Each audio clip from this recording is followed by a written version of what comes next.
Sa prise de parole était très attendue, elle a eu lieu ce mercredi et a aussitôt déclenché la riposte de la Chine.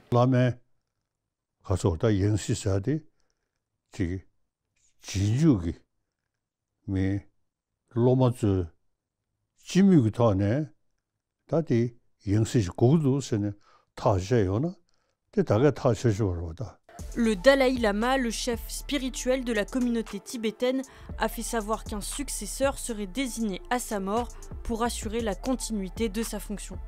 Une annonce qui a été faite alors que le Dalai Lama assiste ces jours-ci aux célébrations de son 90e anniversaire. Et sans surprise, la Chine, dont les troupes ont envahi le Tibet en 1950 et en ont fait une province chinoise, a immédiatement réagi. Elle exige d'approuver le nom du prochain Dalai Lama. 中国政府实行宗教信仰自由政策，颁有宗教事务条例和藏传佛教活佛转世管理办法，依法保护活佛转世这一传承方式。达赖喇嘛的转世必须坚持国内寻访、金瓶撤迁、中央政府批准的原则。 Car la question de la succession du Dalai Lama fait l'objet d'un véritable bras de fer avec la Chine. Alors que des associations tibétaines et des ONG alertent depuis des années sur la répression chinoise au Tibet.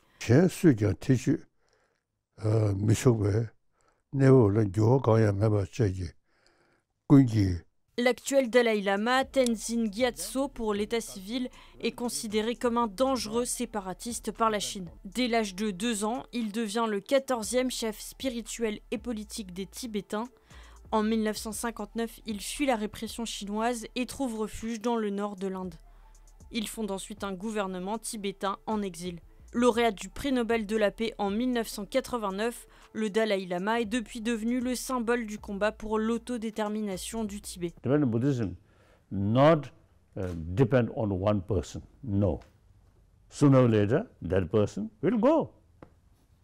Tibetan Buddhist tradition will remain, and Tibetan culture will remain. Et même si ces dernières années, il a suggéré l'idée qu'il pourrait être le dernier Dalai Lama, une majorité de Tibétains est favorable à la poursuite du cycle de la réincarnation. The core process of recognizing the reincarnation of His Holiness the Dalai Lama is as per the unique Tibetan Buddhist tradition.